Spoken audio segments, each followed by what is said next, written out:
So then, the Japanese Grand Prix. Are we surprised that Verstappen won? Are we surprised it was by 20 seconds? Look, Singapore was that kind of red herring of the season. Every team has them. Toto Wolff was saying it was Mercedes red herring when they were dominating the sport.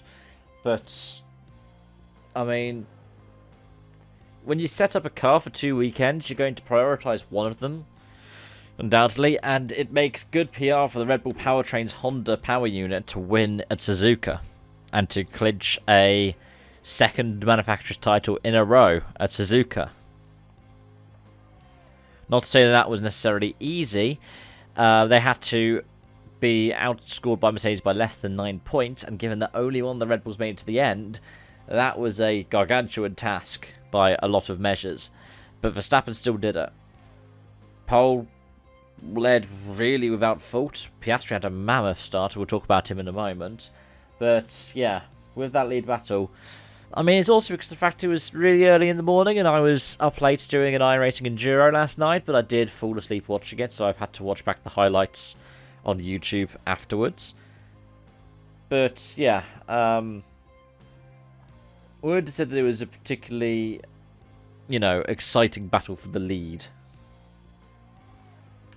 To see two McLarens on the podium, though, and I mean, they were second and third in quali, it backs up that case which I said earlier in the season. When the McLarens are performing really well and then they suddenly dropped off, it looks like Mercedes are the most consistent powertrain team. But McLaren and Aston can have higher peaks, but their average is a fair bit below it. And I think that's, for me, that's how I look at it.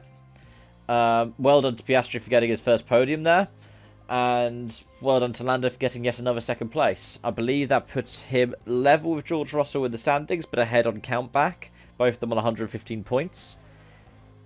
It just tells you how good Lando is. It tells you how much George has struggled this season as well. And I mean, today was just another example of the kind of thing we saw in Singapore.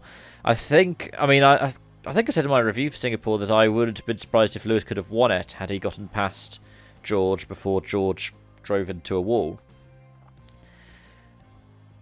I think when you looked at the swap, George's drop-off afterwards was massive.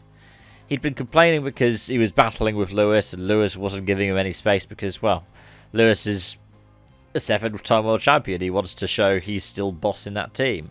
Even though they are on equal footing, he is the 7-time world champion. He has a lot more experience and still a bit more skill than Russell. I mean, George is in, his 5th season in F1 now? This is his 5th or his 6th? 5th, isn't it? But, yeah. He's a good driver. I would say that George is probably similar to the likes of Leclerc and Sainz in terms of ability. From where I see it, because they all joined. Well, Sainz is a bit more experienced, he's as experienced as Verstappen, but Sainz's experience has helped him mature, and especially at Ferrari, we saw that with the win last week. Yeah, Russell still has a way to go to be top dog at Merck, and the fact that he's 8th for the standings whilst Lewis is up in 3rd kind of reinforces that. Last season, whilst he did outperform Lewis and he did get the win at Brazil, we have to remember that there were a lot of points last season where Lewis was taking weird gambles with the car to try and understand it, whereas George was focused solely on the driving, so got the best results.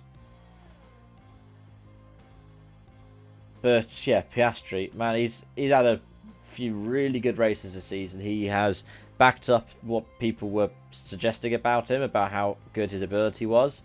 And it means that McLaren is now closing in on Aston in the Constructors' race.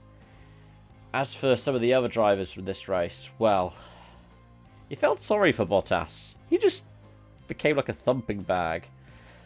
Perez, I mean, Checo has gone to a point now where he is getting a reputation that Russell had for bits of last season and bits of this season as well.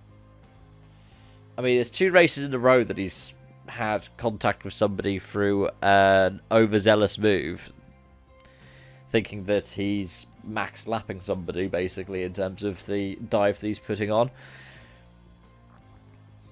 Last week it was Tsunoda, who retired on lap 1. This week it was Bottas, who retired on lap 7. what it means is Max is probably going to win the title in Qatar. He could easily win it in the sprint if things go according to plan for him. But either way, you can tell how dominant a season this has been for Red Bull. They've got more than double the points of Merc. This is something you wouldn't have seen since the 90s. Just in terms of, whilst Merc dominated, with the way these point spreads are, you usually wouldn't see them run off so far into the distance. You'd see them win by maybe double the points of the people who are chasing after them. But it would be 400 to 200. It wouldn't be, well, we've got a handful of rounds left, and Red Bull are on 623, Merc are on 305. Tells you something about how dominant that car, that team have been, and it tells you something about the skill of Verstappen, because whilst Checo is in second place in the championship, he's also just over half the points that Max has. Let me know your thoughts in the comment section down below. Thank you so much for watching, and I hope to see you again soon. Bye for now.